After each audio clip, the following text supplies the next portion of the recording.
In today's video, I'm going to teach you how to create navigable shapes in your Microsoft PowerPoint presentation to efficiently move between slides.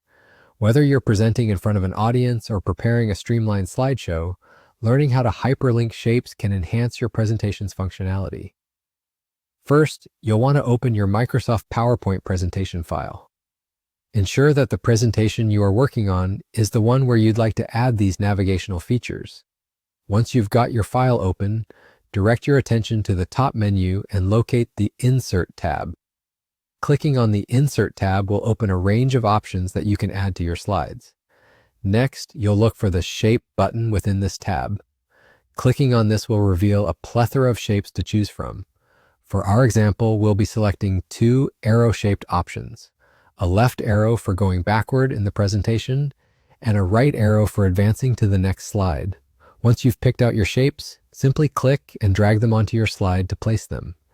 After you've positioned your arrows on the slide, the next step involves adding text to these shapes to clearly indicate their functions. Double-click on each arrow, and within the shape itself, type Next on the right arrow to signify moving to the next slide, and Previous on the left arrow to indicate a backward movement. This step cues your audience or even yourself during a presentation, making it clear where each arrow will take you. Now we're going to turn these shapes into functional buttons. While still in the Insert tab, find and click on Action. This button is located within the Links section on the ribbon.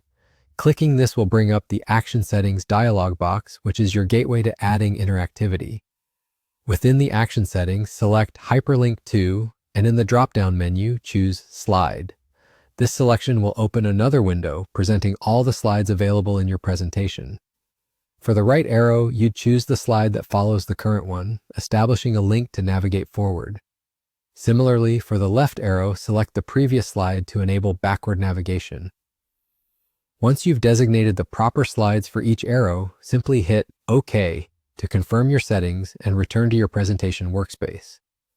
To test your newly created navigational buttons, hold the Control key and left-click on each arrow. The right arrow should redirect you to the next slide, and the left arrow should take you to the previous one, smoothly transitioning between the slides as intended. And that's it. You've successfully created clickable shapes that allow dynamic movement throughout your PowerPoint presentation. These simple links can make a world of difference when navigating through your presentation, ensuring your delivery is as smooth as possible. Enjoy effortless and efficient presentations from here on out.